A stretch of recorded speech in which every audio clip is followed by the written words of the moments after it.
On Christmas Eve, amidst a lavish party at the Grand Spencer mansion, a long-buried secret begins to surface. Margaret Spencer, battling fear and despair, reveals the shocking truth about her son's mysterious death. What seemed like just another festive night turns into a relentless quest for justice and redemption. But as the clock ticks down, one question lingers. How far would someone go to keep the truth hidden? The grand hall of the Spencer estate was filled with the soft glow of Christmas lights and the murmur of conversation from well-dressed guests. The scent of pine and mulled wine lingered in the air, but the festive atmosphere was tense.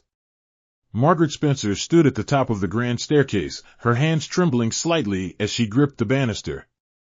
Below her, the guests continued to chat and sip their drinks, unaware that this night was about to change everything. Margaret's gaze was fixed on Victoria Spencer, her sister-in-law, who stood near the fireplace, effortlessly charming a small group of guests.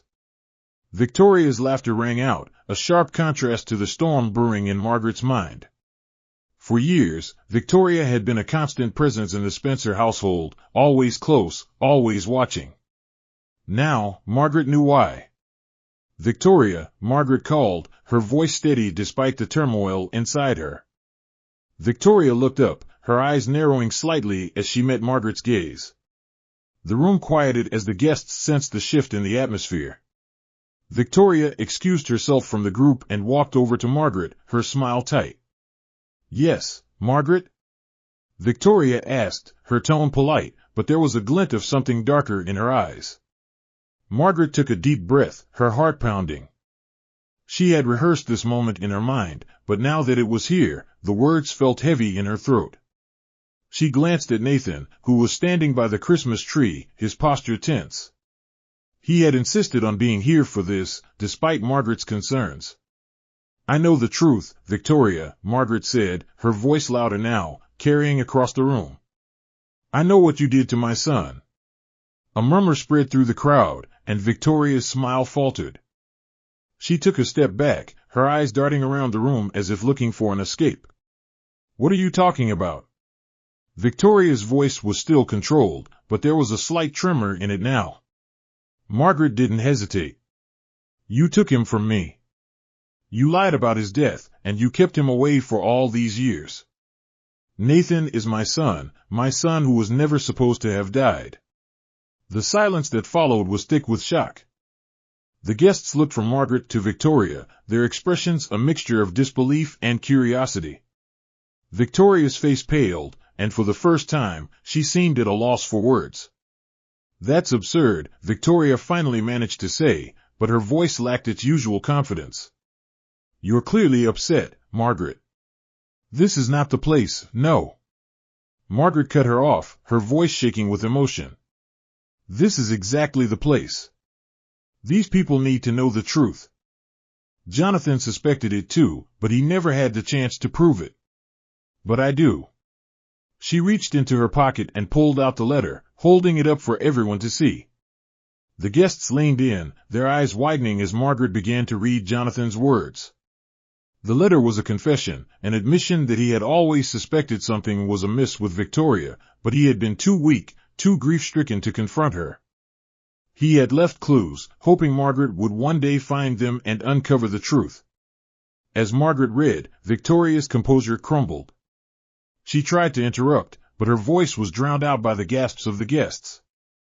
The letter ended with Jonathan's final wish, that Margaret would find their son and bring him home. Margaret lowered the letter, her eyes locked on Victoria. "It's over, Victoria. You won't hurt him again." Victoria's face twisted with anger and fear. "You have no proof," she spat, her voice rising. "This letter means nothing. You're just a desperate, lonely woman clinging to false hope." But Margaret was undeterred. She turned to Nathan, who had been silently watching, his expression unreadable. "Nathan," she said softly, "show them." Nathan hesitated, then slowly turned his back to the room, lifting his shirt just enough to reveal the distinctive birthmark that Margaret had seen on him only days before. The room erupted in shocked whispers. That's the mark," one of the older guests murmured, recognizing it from stories long past. "It's true." Victoria's bravado shattered.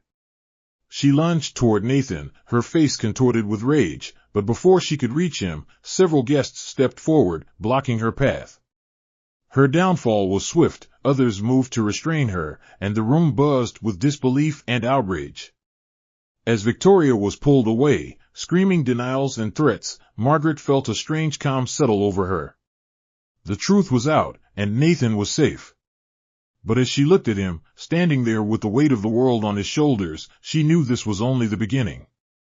The battle for their family had just begun. The night was colder now, the festive lights of the Spencer estate casting long shadows as the guests slowly dispersed, murmuring among themselves about the shocking revelations they had just witnessed. The once lively party was now a scene of stunned silence, broken only by the sound of muffled sobs and distant chatter. Margaret guided Nathan to a quiet corner of the grand hall, away from the curious eyes of the remaining guests. Her heart was heavy with the weight of what had just transpired. The shock of Victoria's betrayal was only beginning to sink in. She glanced at Nathan, who looked both relieved and overwhelmed. "Are you all right?" Margaret asked gently, her eyes searching his face for any sign of distress. Nathan nodded, though his eyes were clouded with a mix of emotions. "I think so. I'm just trying to process everything." Margaret took his hand, feeling the warmth of his touch, a comforting reminder that she wasn't alone in this fight. "We'll get through this," she said, her voice steady despite her own uncertainty. "But first, we need to figure out what to do next." Before Nathan could respond, the sound of the front door creaking open caught their attention. A young man, dressed in worn clothing and looking haggard, stepped into the foyer. His eyes darted around, wide with apprehension. He seemed to hesitate, as if unsure whether he belonged here. Margaret's eyes widened in recognition. "That's him," she whispered to Nathan.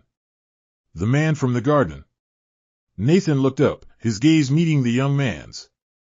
There was a moment of silent connection, as if both were trying to make sense of the strange twist of fate that had brought them together.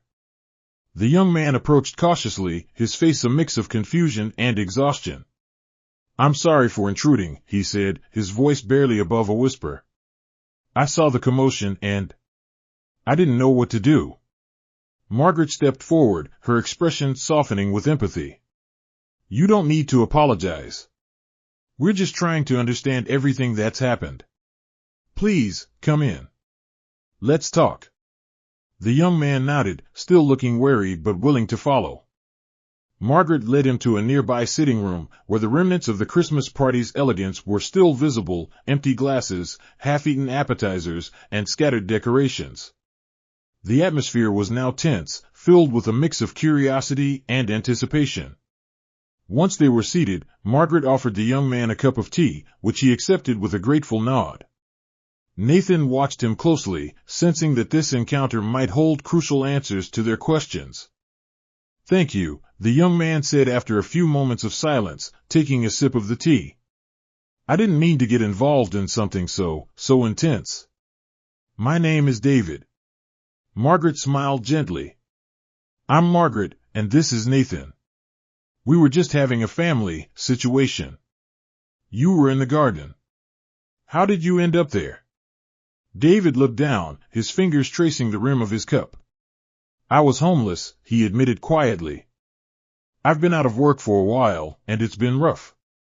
I found a spot in your garden to rest and keep warm. I didn't expect to be found."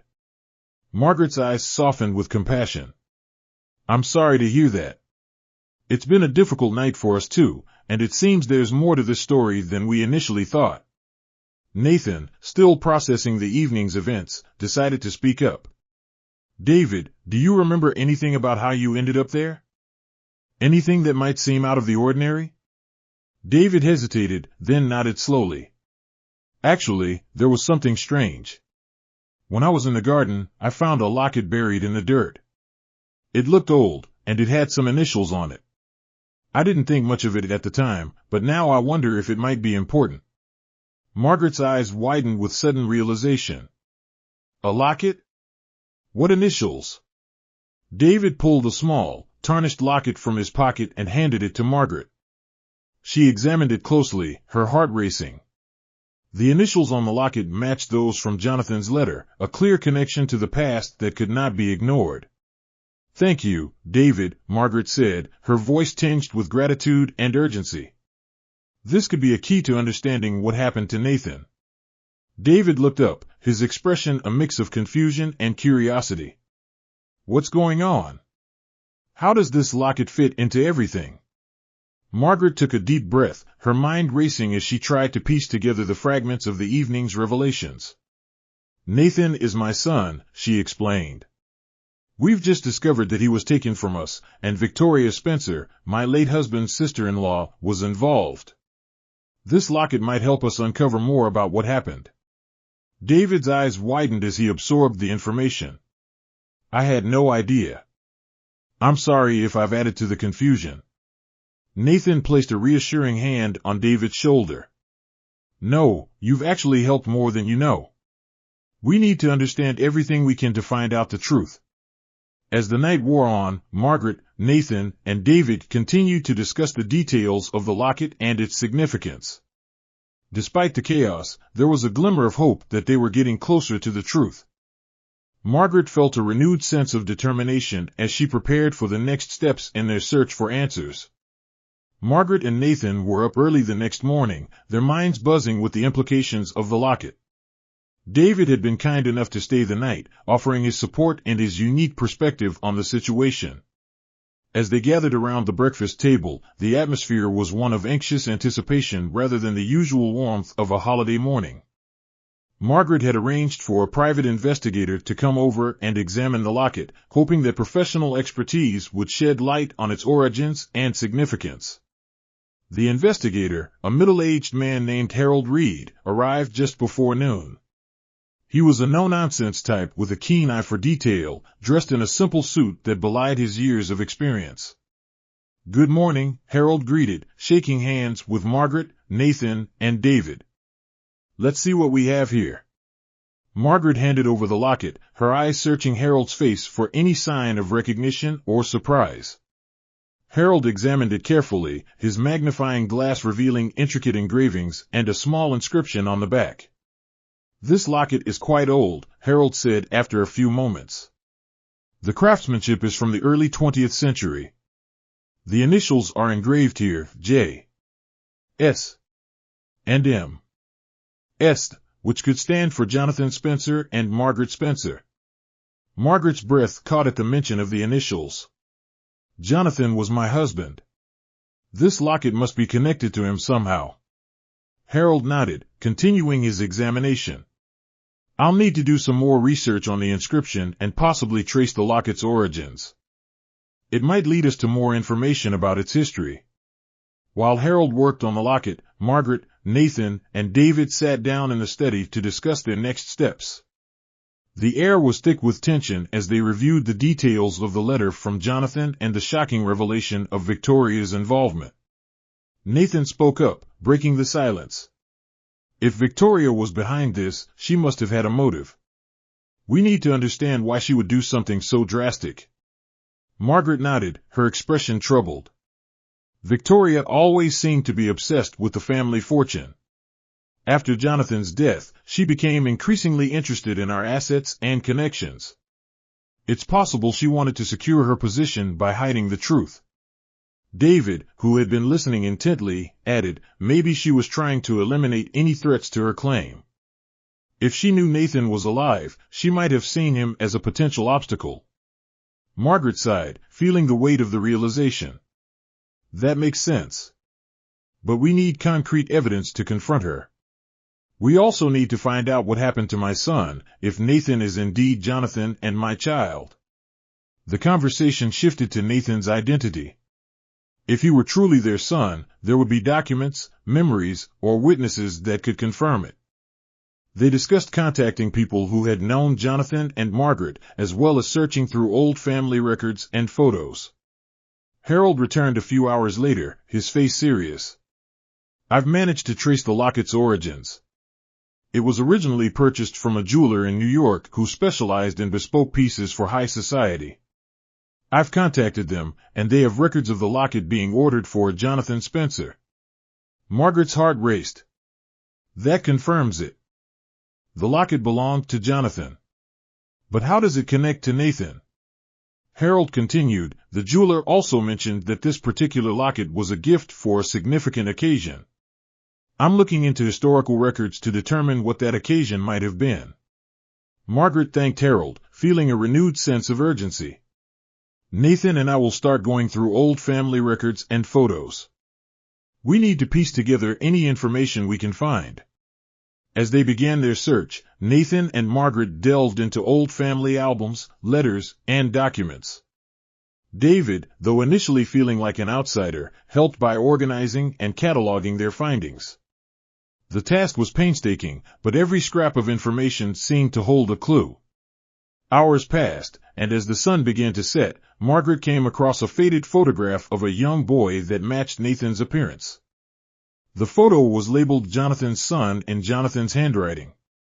Her hands trembled as she showed it to Nathan and David. This is incredible, Nathan said, his eyes wide with shock and disbelief. If this is me, then it means everything Victoria told me was a lie. Margaret nodded, her eyes welling with tears. It seems so. But we need to confirm this with more evidence. We must contact anyone who knew Jonathan and Margaret Spencer personally. David, sensing the gravity of the situation, offered to help with the next steps. I'll assist you in reaching out to people who might have known your family. We need all the information we can get. With a sense of purpose, Margaret, Nathan, and David set out on their mission. The road ahead was uncertain, but they were determined to uncover the truth and confront Victoria. The stakes had never been higher, and they knew that every piece of evidence they found would bring them closer to resolving the mystery of Nathan's identity and exposing the truth behind Victoria's deception. The following days were a whirlwind of activity as Margaret, Nathan, and David pursued every lead they could find. With the holiday season in full swing, they were working around the clock to uncover the truth behind Nathan's identity and Victoria's motives. Margaret and Nathan began by reaching out to old family friends and acquaintances of Jonathan and Margaret Spencer.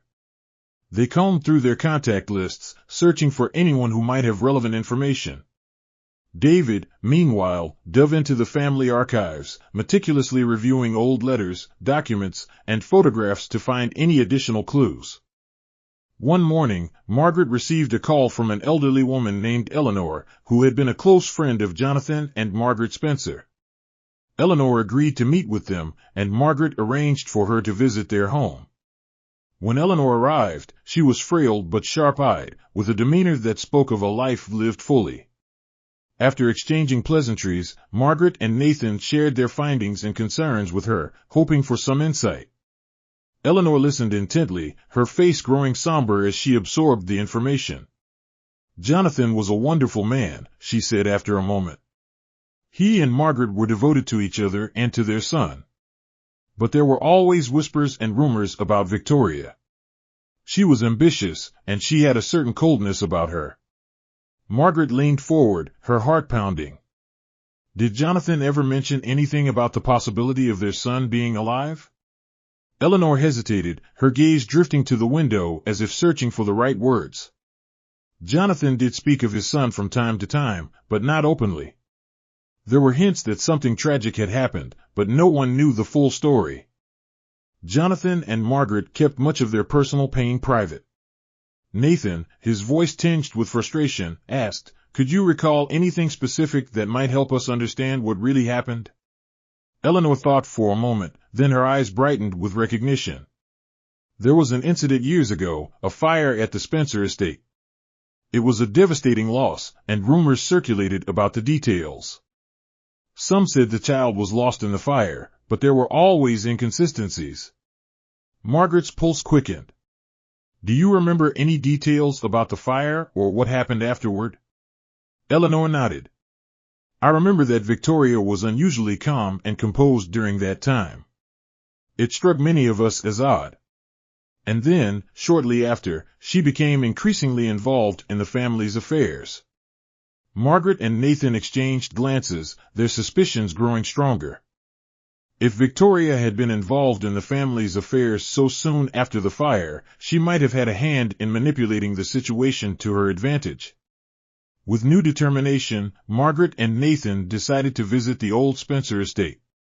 Although it had been sold years ago, they hoped to find any remaining records or information that could shed light on the fire and its aftermath.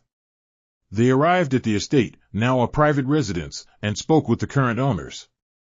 The new owners were cooperative and allowed them access to the property's historical records, which included old newspaper articles and reports about the fire. As they pored over the documents, they found a newspaper article that detailed the fire's aftermath. The article mentioned a child who had been reported missing, but no further details were provided. Margaret felt a pang of sorrow as she read the words, realizing that this might be the key to understanding what had really happened. Among the papers, they also found an old letter addressed to Jonathan from a legal firm. The letter referenced a confidential matter and requested Jonathan's presence to discuss the estate. Margaret and Nathan realized that this letter might contain crucial information about Victoria's role in the family's affairs. After leaving the estate, they made their way to the legal firm mentioned in the letter. The firm had been in business for decades, and they were able to access their archives. The attorney who helped them, Mr. Whitaker, was knowledgeable and willing to assist. Mr. Whitaker explained that the letter had indeed been a request for Jonathan to discuss legal matters related to the estate and the family's financial situation. He provided Margaret and Nathan with copies of the correspondence and legal documents, which revealed that Victoria had been heavily involved in managing the estate after Jonathan's death. Margaret's heart sank as she reviewed the documents.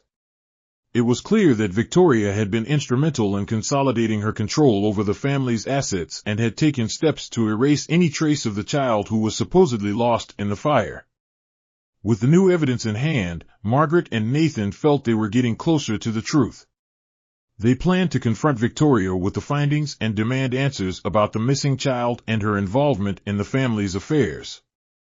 As they prepared for their confrontation with Victoria, Margaret and Nathan realized that they had to be cautious. Victoria was a formidable opponent, and they needed to be strategic in their approach to avoid any further complications. Margaret, Nathan, and David gathered in the study, their nerves taut with anticipation. The time had come to confront Victoria, armed with their new evidence and a determination to uncover the truth. The evening's quiet was a stark contrast to the storm brewing in their minds. Victoria had agreed to meet them at her residence, a sleek and modern home that contrasted sharply with the old-world charm of the Spencer estate. Margaret, Nathan, and David arrived early to ensure they were prepared for the confrontation. They reviewed their findings one last time, each document and letter highlighting Victoria's dubious actions following the fire. As the clock struck 6, the doorbell rang, and Victoria's voice echoed from inside the house, inviting them in. They were greeted by a maid who led them to the living room, where Victoria awaited them with a composed demeanor. Her face remained inscrutable as she noticed the seriousness in their expressions. "Victoria, thank you for meeting with us," Margaret began, her voice steady despite her inner turmoil. "We've come across some troubling information and need to discuss it with you." Victoria offered a polite smile and gestured for them to sit. "Of course, Margaret. What's this about?" Nathan placed the documents on the coffee table, making sure they were prominently displayed. "We've been investigating the events surrounding the fire at the Spencer estate and the subsequent management of the estate. The documents we've found indicate some irregularities in how the estate was handled after Jonathan's death." Victoria's eyes flickered with a brief shadow of unease before she masked it with a smooth, professional demeanor. "I'm not sure what you're referring to." "The estate was managed in accordance with Jonathan's wishes." Margaret leaned forward, her gaze piercing. "We have evidence that you were heavily involved in consolidating control over the estate and suppressing any trace of the child who was reportedly lost in the fire. Can you explain why?" Victoria's face hardened, and for a moment, her carefully maintained composure faltered. "That child was declared dead, Margaret. There was no reason to keep searching or holding onto those records." Nathan's voice rose with a mix of anger and desperation. But why would you hide such a significant detail? Why would you erase any evidence of him? Victoria's eyes narrowed. The child's death was a tragic loss, but it was also a necessary step in managing the estate and moving forward. Jonathan and I had to make difficult decisions to ensure the family's financial stability. Margaret's heart pounded as she pressed further. What about the letter from the legal firm? It mentions a confidential matter. Were you involved in manipulating Jonathan's will or estate documents? Victoria's silence was deafening as she carefully studied the documents. The tension in the room grew palpable, each second stretching as they awaited her response. Finally, she spoke, her voice cold and defiant. Jonathan's will and estate were managed according to his wishes. Any allegations of wrongdoing are baseless. Margaret's frustration surged. We have proof that you were actively involved in suppressing information about the child and consolidating control over the estate. The truth cannot be hidden forever, Victoria. Victoria's demeanor shifted from composed to defensive. You have no idea what you're accusing me of. This is an invasion of privacy and an attack on my integrity. The confrontation reached a boiling point as Margaret, Nathan, and David pressed their case, demanding answers. Victoria remained steadfast, her denial and defensiveness only deepening their suspicions. Despite their efforts, Victoria refused to provide a satisfactory explanation, leaving them with more questions than answers. As they left Victoria's residence, the weight of the confrontation settled heavily on their shoulders. They had not received the resolution they had hoped for, but they were more determined than ever to uncover the truth. With the confrontation with Victoria fresh in their minds, Margaret, Nathan, and David returned to the Spencer estate. The weight of their failure to elicit a clear confession from Victoria was heavy, but they knew that their quest for truth was far from over. They needed a new strategy to uncover the secrets that Victoria had tried so hard to bury. Margaret, who had been deeply affected by the confrontation, decided that they needed to dive deeper into the estate's history. She proposed revisiting old records and documents that might have been overlooked in their initial investigation. Nathan and David agreed, recognizing the urgency of their task. They spent the next few days combing through the estate archives, carefully examining every piece of correspondence, ledger, and legal document. The old files, musty and yellowed with age, revealed a labyrinth of legal jargon and financial transactions, but amidst the clutter, Margaret found something that made her heart race: a series of correspondence between Victoria and a mysterious third party. The letters were dated around the time of the fire and hinted at secret negotiations and financial transfers that had not been previously disclosed. The correspondence was signed only with initials and cryptic phrases, but the nature of the discussions suggested a hidden agenda. Margaret's excitement was tempered by a growing sense of unease. If Victoria was indeed involved in a conspiracy, then uncovering this third party could be crucial to understanding the full extent of the deceit. As they pored over the letters, David suggested that they seek help from an expert in historical documents and forensic accounting. They reached out to Dr. Evelyn Carr, a renowned historian and forensic accountant, who agreed to assist them in deciphering the letters and understanding the financial transactions. Dr. Carr arrived at the estate and immediately set to work. Her sharp eyes and analytical mind quickly identified patterns and anomalies in the documents. She traced the financial transfers to an obscure offshore account, which seemed to be linked to a shell company with a misleading name. The trail was growing increasingly complex, but Dr.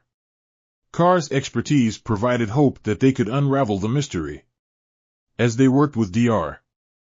Carr, Nathan and Margaret discussed their next steps. The evidence suggested that Victoria was involved in a broader scheme to manipulate the estate's assets, but it was unclear how the mysterious third party fit into the puzzle. They needed to identify this person and understand their role in the conspiracy. Nathan's intuition led him to believe that the third party might be someone close to Victoria, possibly a family member or a trusted associate. He recalled a conversation he had overheard at Victoria's residence, mentioning a name he hadn't initially thought significant. The name was Julian Harlow, a name that appeared in the correspondence but without a clear connection. Determined to follow this lead, Nathan and David began researching Julian Harlow. They discovered that Harlow was a prominent but reclusive figure in the financial world, known for his involvement in high-profile but secretive financial dealings. It seemed increasingly likely that Harlow was the missing link in their investigation. As they dug deeper into Harlow's background, they uncovered connections to several shadowy financial operations and unethical practices. It became evident that Harlow had the expertise and resources to orchestrate complex financial manipulations, which aligned with the irregularities they had discovered in the estate's management. With this new information, Margaret, Nathan, and David formulated a plan to confront Julian Harlow. They needed to approach him cautiously, as he was known for his discretion and influence. They decided to arrange a meeting under the guise of a business inquiry, hoping to gather information without arousing suspicion. The day of the meeting with Julian Harlow arrived, and the atmosphere was charged with tension. Margaret, Nathan, and David meticulously prepared, knowing that this encounter could be the key to unraveling the remaining mysteries surrounding the estate. They had arranged the meeting at an upscale but discreet private club, a setting that would help maintain their cover and give them an edge in their inquiries. Julian Harlow was known for his impeccable taste and his penchant for privacy. The private club, with its opulent decor and serene ambience, was the perfect venue to lure him into a conversation. As they waited in the plush lounge, Margaret's heart raced. She was determined to uncover the truth, but was apprehensive about how Harlow would respond to their probing. Nathan, ever the strategist, had prepared a set of carefully crafted questions to steer the conversation toward the financial discrepancies and the suspicious transactions. David, meanwhile, was tasked with observing Harlow's reactions closely, looking for any signs of evasion or discomfort. When Harlow arrived, he exuded an air of confidence and charm. Dressed in a sharp suit and carrying himself with an air of authority, he greeted them warmly, though his eyes were wary. They exchanged pleasantries before Nathan guided the conversation toward topics related to financial management and estate planning. Harlow was articulate and evasive, skillfully deflecting questions and steering the conversation away from uncomfortable topics. Despite his polished demeanor, Nathan could sense that Harlow was hiding something. The way Harlow's gaze shifted and his responses grew terse when specific names and transactions were mentioned suggested that they were touching on sensitive issues. Margaret decided to take a more direct approach, bringing up the cryptic correspondence they had discovered and subtly implying that they had information about his possible involvement. Harlow's reaction was immediate and telling. He stiffened and his eyes narrowed, revealing a flicker of surprise and concern. Realizing that their strategy was working, David interjected with a casual but probing comment about Harlow's reputation and past dealings. Harlow's demeanor shifted as he became more guarded, and the conversation took a tense turn. He began to question their motives, accusing them of making baseless allegations. As the meeting progressed, Harlow attempted to divert their attention by discussing unrelated topics and offering veiled threats. Despite his efforts, Margaret, Nathan, and David remained focused, probing for any cracks in his carefully constructed facade. They knew that exposing Harlow's involvement would require more than just their intuition. They needed concrete evidence. The meeting ended on a strained note, with Harlow insisting that they were misinformed and that he had no knowledge of the matters they were discussing. He left the club with a polite but firm dismissal, leaving Margaret, Nathan, and David with a sense of frustration and a lingering doubt. After Harlow departed, the trio regrouped to discuss their findings. They were certain that Harlow was deeply involved in the conspiracy, but they needed more concrete evidence to make their case. Margaret suggested that they delve deeper into Harlow's connections and explore any additional evidence that could substantiate their claims. Their meeting with Harlow had been a pivotal moment, but it had also underscored the complexity of the situation. They realized that they were dealing with a master manipulator who had successfully evaded detection for years. The next steps were critical, and they needed to approach their investigation with renewed determination and precision. As they left the private club, the weight of their task was palpable. The investigation had reached a crucial juncture, and the stakes had never been higher. Margaret, Nathan, and David were more resolved than ever to uncover the truth and bring the conspirators to justice. After their tense meeting with Julian Harlow, Margaret, Nathan, and David returned to Margaret's estate, more determined than ever to unearth the truth. The meeting had revealed that Harlow was not only involved, but possibly the linchpin of the conspiracy. They needed to find irrefutable evidence that could expose him and the hidden machinations behind the will.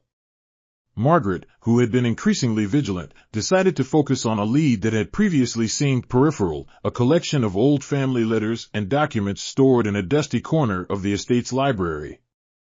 These letters were from various individuals connected to her late husband's business dealings and personal relationships. The files had seemed insignificant at first, but Margaret began to suspect that they might hold clues to the estate's financial irregularities. The library was a vast, dimly lit room filled with rows of ancient books and leather-bound volumes. The scent of aged paper and dust permeated the air as Margaret, Nathan, and David meticulously sifted through the piles of documents. Each letter, each scrap of paper was scrutinized for any mention of Harlow or unusual financial transactions. Hours passed, and the tedious search was beginning to wear on them. But then, David stumbled upon a particularly intriguing set of letters. They were from a former business partner of Margaret's husband, someone who had been mysteriously excluded from the estate's financial summaries. The letters hinted at financial disputes and secretive dealings that involved Harlow. One letter, dated just before Margaret's husband's death, stood out. It contained references to a hidden arrangement and mentions of a deal that could shift the balance of power. The language was cryptic but suggested that there had been a significant financial maneuver designed to protect someone's interests. Nathan noted that this could be the key to understanding Harlow's involvement. Margaret felt a shiver as she read the letter. It was clear that her husband had been entangled in something far more sinister than she had previously imagined. The letter seemed to point toward a secret deal that could be linked to the discrepancies they had uncovered earlier. To gain more clarity, the trio decided to investigate the former business partner mentioned in the letters. Nathan used his connections to locate the partner, a retired financier named Gregory Hale. Hale was known for his reclusive nature and had avoided the public eye since his retirement. However, Nathan managed to secure an appointment with him. The meeting with Hale was set for the following day. Margaret, Nathan, and David prepared thoroughly, knowing that Hale's insights could be crucial in piecing together the puzzle. Hale's involvement could provide the missing link between Harlow and the hidden machinations that had manipulated the will. As they retired for the night, Margaret reflected on the journey so far. The investigation had led them to a complex web of deceit involving not just Harlow but possibly other powerful figures. The upcoming meeting with Gregory Hale was expected to shed more light on these dark corners of the estate's past.